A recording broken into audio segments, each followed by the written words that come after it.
CG board कक्षा 10वीं के विद्यार्थियों को सामाजिक विज्ञान के आगे के अध्याय के आईएमपी प्रश्नों को बता देता हूं और ये पूरा प्रश्न ब्लूप्रिंट के हिसाब से बना है।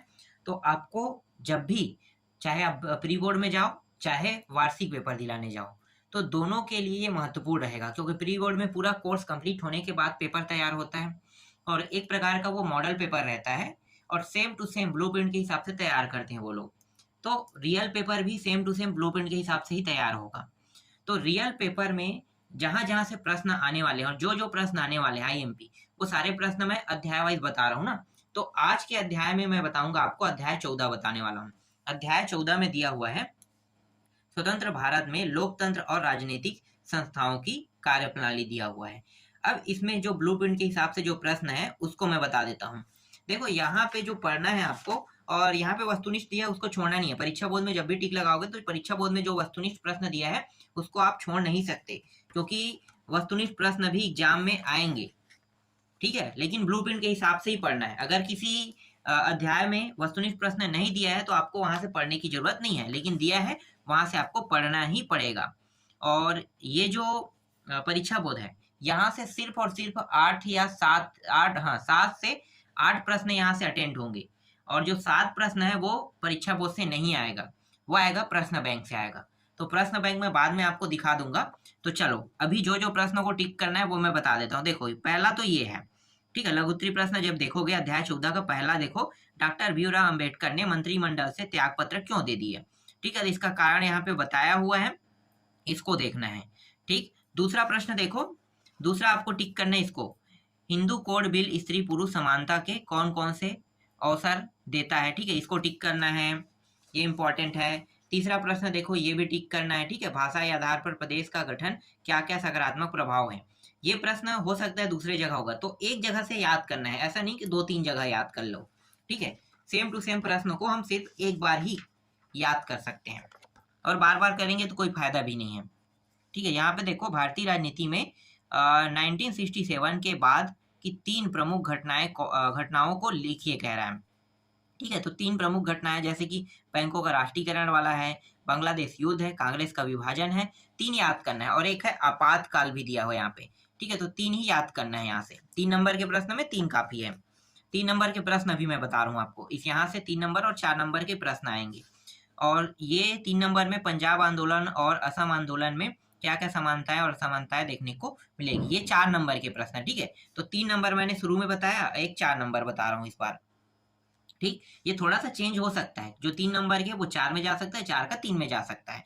तो दोनों के हिसाब से याद करना है आपको।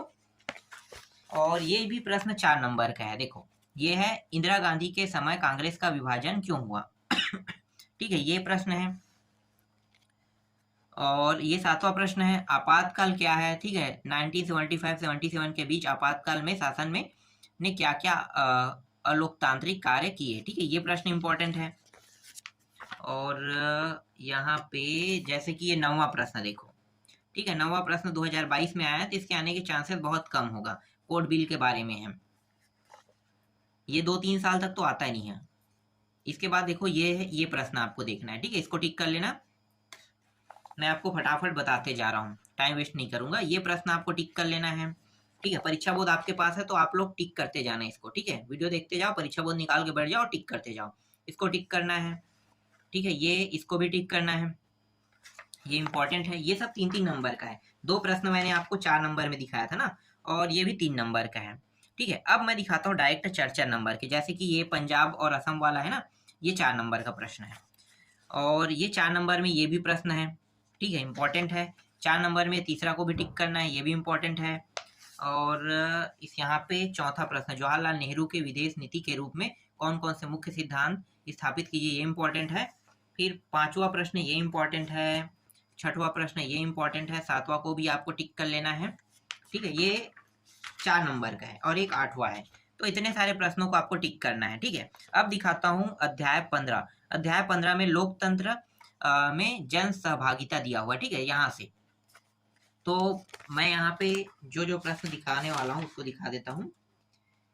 यहाँ से आने वाले हैं टोटल 6 नंबर के प्रश्न आने वाले हैं। तो 6 नंबर के प्रश्न, वस्तुनिष्ठ तो आएगा, लेकिन 6 नंबर की अभी बात कर रहे हैं ना हम लोग, तो 6 नंबर के लायक ये प्रश्न है, डायरेक्ट 8वां में आना है, ठीक है। ये कौन सा है, अति लघुत्री की लघुत्री है। यहाँ पे इन्होंने इसे लघुत्री में दिखा दिया है प्रश्न को, लेकिन ये 6 नंबर के लायक है। ठीक है, 6 नंबर के प्रश्न ये रहेगा। एक इंपॉर्टेंट हो गया, इसको टिक कर लेना। इसके बाद 6 नंबर में ये प्रश्न टिक कर लेना है। ठीक है, ये 6 नंबर के लायक है। इसी तरह से 6 नंबर के लायक और प्रश्न है, जैसे कि ये वाला प्रश्न टिक कर लेना है, ये 6 नंबर के है। ठीक, एक है ये मतदान वाला है, ये भी टिक कर लेना है। ठीक है, ये भी 6 नंबर का है। और दबाव समूह से भी प्रश्न आएगा। दबाव समूह कहाँ है यहाँ पे, दबाव समूह देखो यहाँ पे 16 नंबर में है। ठीक है, 16 नंबर में। अगर 2 जगह ये प्रश्न होगा तो एक जगह से याद करना है, आगे मैं दिखा दूंगा अगर 2 जगह होगा तो। और यहाँ पे देखो दबाव समूह और दिखा रहे हैं। ठीक है, हर जगह से याद नहीं करना है, दबाव समूह को एक जगह से याद करना है, तो यहाँ से मैं छोड़ देता हूँ। ठीक है, ये आरक्षण वाला जो है, इसको ऐसे प्रश्न आते नहीं है, बंद हो गया है ऐसा। ट्रेड यूनियन पर टिप्पणी लिखिए कह रहा है, ये आ सकता है, ये इंपॉर्टेंट है 6 नंबर में। ये इंपॉर्टेंट है, मतदान के 6 बिंदुओं पर संक्षिप्त टिप्पणी लिखिए। और एक तो ये है, देखो ये प्रश्न इंपॉर्टेंट है, ये प्रश्न इंपॉर्टेंट है 6वां, और ये 7वां इंपॉर्टेंट है। ठीक है, यहाँ पे टोटल ये प्रश्न देखो, स्थानीय निकाय प्रतिशत क्यों बढ़ा हुआ है, और ये प्रश्न बहुत कम चांस है आने के, राइट हो गए। तो चलो देख लेना, पढ़ के बस रखना उसको। ठीक है, ये प्रश्न देखो दबाव समूह की विशेषताएं वाली है। ठीक है, तो ये प्रश्न एक जगह और दिखाए हो तो एक जगह से याद करना है, 3 जगह है ये प्रश्न, और तीनों जगह से आपको याद नहीं करना है, एक जगह से याद करना है। और यहाँ भी देखो, ये भी वही दबाव समूह के महत्व है। ठीक है, तो विशेषता और महत्व दोनों को एक कर देना, ये दोनों एक प्रश्न बन जाएगा, तो एक जगह से याद करोगे। ठीक है, इसके बाद ये जो प्रश्न है इसको याद करना है। ठीक है, तो इतने सारे प्रश्न अभी मैं दे रहा हूँ, ये 6 नंबर के प्रश्न है। और अध्याय 16 से जो जो प्रश्न आने वाले हैं उसको दिखा देता हूँ। तो लोकतंत्र और सामाजिक आंदोलन से आने वाले प्रश्नों में एक तो 3 नंबर का रहेगा और एक 5, मतलब 2 अलग अलग प्रश्न रहेगा। अधिकतर 3 नंबर वाला जो प्रश्न होता है हमेशा रेयर रहता है। 5, 4, 6 ये इतना आसान होता है कि मुझे पता है कि कौन सा प्रश्न आएगा। 4 प्रश्न अगर एक अध्याय से, 4 से 8 प्रश्न, 8 प्रश्न बता दूंगा ना, तो अध्याय मिला के फिक्स है वहां से आएगा ही आएगा। लेकिन जो 3 नंबर वाला होता है ना ये काफी रेयर रहता है, जो रिपीट मतलब बहुत कम रिपीट होता है। किसी सन में है वो प्रश्न कभी रिपीट नहीं होता है 3 नंबर में, नहीं 2 नंबर में रिपीट होता है। तो नए प्रश्नों को लेना पड़ता है हमें, और एक आध 2 रिपीट हो जाए तो उसको छोड़ नहीं सकती, इसलिए जो आया है उसको भी देखना पड़ता है, और जो आया नहीं है उनको भी देखना पड़ता है 3 नंबर में। तो 3 नंबर के लायक में जैसे ये चौथा प्रश्न है, 3 नंबर के लायक है, 3 नंबर के लायक में 5वां है। ठीक है, ये 6वां है, 7वां है, इसको टिक कर लेना है। ठीक, 8वां को नहीं करना है, और बाकी बस यही 3-4 प्रश्न थे अति लघुत्री में। अब मैं आपको दिखाता हूँ अध्याय 16 का लघुत्री में, ये 3 नंबर का है, ये पूरा 3 नंबर का है। दूसरा भी देखना है, तीसरा को भी टिक करना है, चौथा को भी, 5वां, 6वां प्रश्न भी, 7वां प्रश्न भी। ठीक है, अभी से पढ़ते जाओ, ज़्यादा अच्छा रहेगा। 7वां के बाद 8वां, 9वां और 10वां। ठीक है, इस बार जो पेपर हो रहा है ये मार्च में हो रहा है, जबकि हर साल फरवरी में हो जाता था। तो इस बार बेनिफिट आप लोगों को मिला है, तो अभी से तैयारी करके रखोगे तो बहुत अच्छा नंबर आएगा। ये 13वां, 14वां, 15वां प्रश्न देखो, इसको भी टिक कर लेना है। यहाँ पे बहुत सारे प्रश्न है, 16वां है, 17वां है। ठीक है, ये 18वां है। 18वां जो है ये चलो ये 5 नंबर के लायक है, लेकिन 5 नंबर में नहीं आएगा, 3 नंबर में ही आएगा। फिर ये 3 नंबर में ये 19वां और ये 20वां 3 नंबर में, और 21वां भी देखो। इसके बाद ये जो है ना, ये 7वां दिखाई दे रहा है, ये दीर्घोत्तरीय प्रश्न का है, तो ये 5 नंबर का है। अब 5 नंबर के बता रहा हूँ। ठीक है, 5 नंबर में आपको ये सारे प्रश्न देखने को मिल सकता है। ये प्रश्न 5 नंबर का है, ये प्रश्न 5 नंबर का है, ये प्रश्न 5 नंबर का है। ठीक है, और पेपर के समय तो मैं क्लियर बता दूंगा कि कौन सा प्रश्न आएगा, उनको छोड़ना नहीं है। जैसे पिछले साल मैंने 6 नंबर में 8 प्रश्न दिया था, और 8 प्रश्न में वो पूरा फिक्स फंसा था 6 नंबर में। ठीक है, 8 तो 6 दूनी 12, मतलब 8 दूनी 16 प्रश्न में 12 नंबर फिक्स हो गया था, और 5 दूनी 10, मतलब 5 नंबर के प्रश्न भी फिक्स हो गए थे, 4 नंबर के भी प्रश्न फिक्स हो गए थे। 100% जो प्रश्न बताया था पेपर के समय वो आया ही था।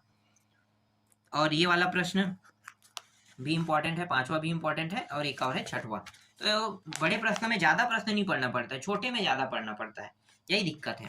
क्योंकि छोटे प्रश्न में कौन सा आएगा फिक्स नहीं होता, लेकिन बड़े प्रश्न में फिक्स रहता है कि कौन सा प्रश्न आएगा। इसलिए बड़े प्रश्न में आपको ज्यादा नहीं पढ़ना पड़ेगा, छोटे में ज्यादा पढ़ना पड़ता है। तो बस अभी मैं इस वीडियो में इतना बता रहा हूँ, क्योंकि इसमें बहुत सारे अध्याय हैं और जो बाकी बचा हुआ है अध्याय उनको नेक्स्ट वीडियो में आपको बता दूँ।